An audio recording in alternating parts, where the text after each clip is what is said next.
ପ୍ରେରିତ 10 ସିସେରିଆ ନିବାସୀ କର୍ଣ୍ଣଲିୟ ଇଟାଲୀୟ ବାହିନୀ ନାମକ ରୋମୀୟ ସୈନ୍ୟ ବାହିନୀର ସେନାପତି ଥିଲେ। ସେ ଜଣେ ଧାର୍ମିକ ଲୋକ ଥିଲେ। ସେ ଓ ତାଙ୍କ ପରିବାରର ସମସ୍ତେ ଈଶ୍ୱରଙ୍କୁ ଉପାସନା କରୁଥିଲେ। ସେ ଦରିଦ୍ର ଇହୁଦୀମାନଙ୍କର ଉପକାର ପାଇଁ ବହୁତ କିଛି କରୁଥିଲେ ଓ ଅବିରତ ଈଶ୍ୱରଙ୍କ ନିକଟରେ ପ୍ରାର୍ଥନା କରୁଥିଲେ। ଦିନେ ଅପରାହ୍ନ ପ୍ରାୟ 3 ଘଣ୍ଟା ସମୟରେ ସେ ଏକ ଦର୍ଶନରେ ସ୍ପଷ୍ଟ ଦେଖିଲେ ଯେ ଈଶ୍ୱରଙ୍କ ଦୂତ ଆସି ତାଙ୍କୁ ଡାକୁଛନ୍ତି, କର୍ଣ୍ଣଲିୟ। ସେ ଭୟରେ ସ୍ୱର୍ଗଦୂତଙ୍କ ଆଡ଼କୁ ଚାହିଁ କହିଲେ, ଆଜ୍ଞା, କ'ଣ କହୁଛନ୍ତି? ସ୍ୱର୍ଗଦୂତ ଉତ୍ତର ଦେଲେ, ଈଶ୍ୱର ତୁମର ପ୍ରାର୍ଥନା ଓ ଦାନଶୀଳତାରେ ସନ୍ତୁଷ୍ଟ ଓ ଏହାର ପ୍ରତିଦାନ ଦେବା ପାଇଁ ପ୍ରସ୍ତୁତ। ବର୍ତ୍ତମାନ ସିମୋନ ପିତର ନାମକ ଜଣେ ବ୍ୟକ୍ତିଙ୍କୁ ଆମନ୍ତ୍ରଣ କରି ଆଣିବା ପାଇଁ ଯୋପ୍ପାକୁ ଲୋକ ପଠାଅ। ସେ ସମୁଦ୍ର କୂଳରେ ବାସ କରୁଥିବା ସିମୋନ ନାମକ ଜଣେ ଚର୍ମକାର ଘରେ ରହୁଛନ୍ତି। ଏହା କହି ସ୍ୱର୍ଗଦୂତ ଚାଲିଗଲେ। କର୍ଣ୍ଣଲିୟ ତାଙ୍କ ଘରର 2 ଜଣ ଦାସ ଓ ସୈନିକ ଅନୁଚାରମାନଙ୍କ ମଧ୍ୟରୁ ଜଣେ ଧାର୍ମିକ ବ୍ୟକ୍ତିଙ୍କୁ ଡକାଇଲେ। ସେ ସେମାନଙ୍କୁ ସମସ୍ତ ଘଟଣା ଜଣାଇ ଯୋପ୍ପାକୁ ପଠାଇଲେ। ତହିଁ ଆରଦିନ ମଧ୍ୟାହ୍ନ ସମୟରେ ସେମାନେ ଯୋପ୍ପାର ନିକଟବର୍ତ୍ତୀ ହେବା ବେଳେ ପିତର ପ୍ରାର୍ଥନା କରିବା ପାଇଁ ଛାତ ଉପରକୁ ଯାଇଥିଲେ। ସେ କ୍ଷୁଧିତ ହୋଇ କିଛି ଖାଇବାକୁ ଚାହିଁଲେ ଓ ଖାଦ୍ୟ ପ୍ରସ୍ତୁତ ହେବା ସମୟରେ ସେ ଗୋଟିଏ ଦର୍ଶନ ପାଇଲେ। ସେ ଦେଖିଲେ ଆକାଶ ଉନ୍ମୁକ୍ତ ହୋଇଛି ଓ ଗୋଟିଏ ବଡ଼ ଚାଦର ଚାରି କୋଣରୁ ଝୁଲା ହୋଇ ପୃଥିବୀ ଉପରକୁ ଖସି ଆସୁଛି।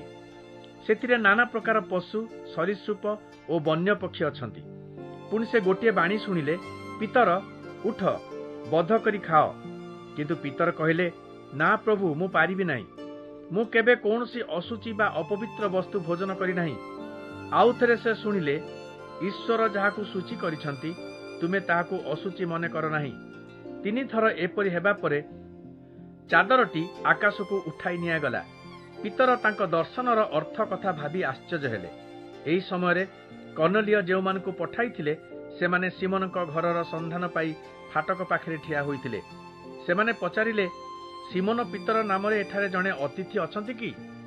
ପିତର ସେ ପର୍ଯ୍ୟନ୍ତ ଦର୍ଶନର ଅର୍ଥ ବୁଝିବା ପାଇଁ ଚେଷ୍ଟା କରୁଥିଲେ। ଏହି ସମୟରେ ପବିତ୍ର ଆତ୍ମା କହିଲେ, ଦେଖ, ଏଠାରେ 3 ଜଣ ଲୋକ ତୁମକୁ ଖୋଜୁଛନ୍ତି। ପ୍ରସ୍ତୁତ ହୋଇ ତଳକୁ ଯାଅ ଓ ସେମାନଙ୍କ ସଙ୍ଗେ ଯିବା ପାଇଁ କୁଣ୍ଠାବୋଧ କର ନାହିଁ, କାରଣ ମୁଁ ସେମାନଙ୍କୁ ପଠାଇଅଛି। ପିତର ତଳକୁ ଯାଇ ସେହି ଲୋକମାନଙ୍କୁ କହିଲେ, ତୁମେ ଯାହାଙ୍କୁ ଖୋଜୁଛ ମୁଁ ସେହି। ତୁମେମାନେ କାହିଁକି ଆସିଛ? ସେମାନେ ଉତ୍ତର ଦେଲେ, ସେନାପତି କର୍ଣ୍ଣଲିୟ ଆମକୁ ପଠାଇଛନ୍ତି। ସେ ଜଣେ ଧର୍ମପ୍ରାଣ ବ୍ୟକ୍ତି।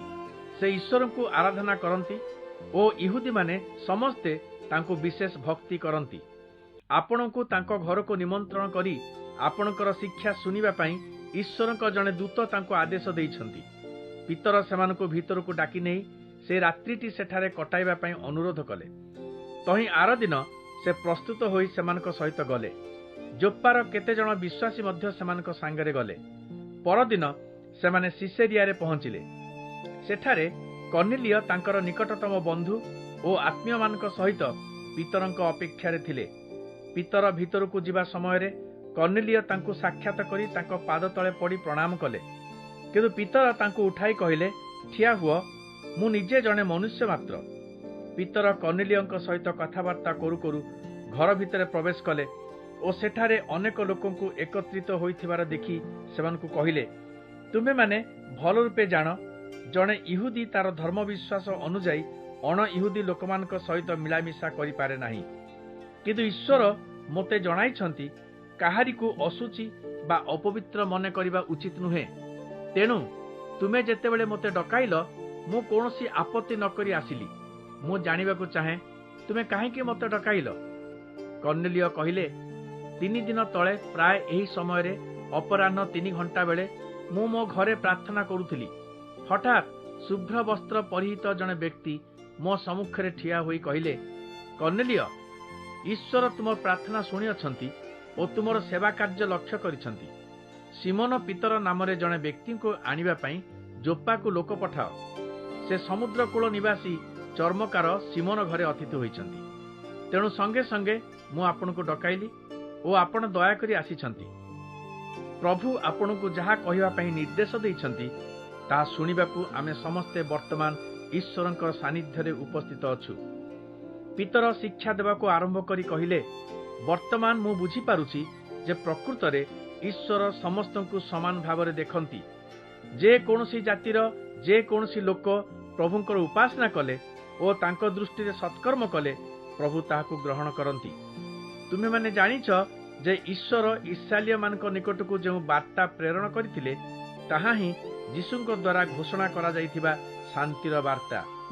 एही यीशु समस्तंकर प्रभु जोहन मन परिवर्तन और जलदीक्षार संवाद प्रचार करिबा परे गालिलीरु आरंभ करी समग्र इस्राएल देश रे जो विशेष घटना मान घटीगला ता तुम्हें माने जान।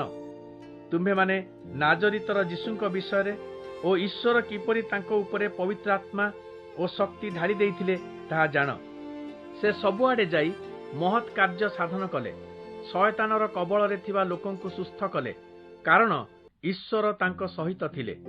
इस्राएल देश रे और जेरुसालेम रे से जेउ सबु कार्य कले आमे से सबुर साक्षी। तापरे तांकु सेमाने क्रूसबिद्ध करी मारिदेले, किंतु ईश्वर 3 दिन भितरे तांकु मृत्युरु पुनर्जीवित करी प्रत्यक्ष कराइले। से समस्तक निकटरे नुहे केवल ईश्वरंकर मनोनीत साक्षी अर्थात आम्भमानक निकटरे दृश्यमान हेले। ईश्वर तांकु पुनरुत्थित कला परे आमे तांको सहित भोजन पान कलु। लोकमानक निकटरे शुभवार्ता प्रचार करिबा पई ओ ईश्वर जे तांकु जीवित और मृतमानकर विचारकर्ता रूपे नियुक्त करिसंती ए कथार साक्ष्य देबा पई से आम्भमानकु आदेश दैछंती। सबु भाववादी माने तांको विषय प्रचार करी एही कथा कहितिले जे केही तांको ठारे विश्वास करिवो तांको नामर शक्ति रे तार पाप क्षमा हबो। पितर शिक्षा देउथुवा समय रे जो माने तांकर शिक्षा शुणुथिले से समस्तक उपरे पवित्र आत्मा अवतरण कले। अण इहुदी मानक उपरे मध्य ईश्वर तांकर पवित्र आत्माक दान ढाली देइथिबार देखि पितरक सहित आगत जोप्पार इहुदी विश्वासी माने आश्चर्य हेले, कारण इहुदी विश्वासी माने सेमानकु ईश्वरकर प्रशंसा करुथुवा और भिन्न भाषा कथा कहूथुवा शुणिले।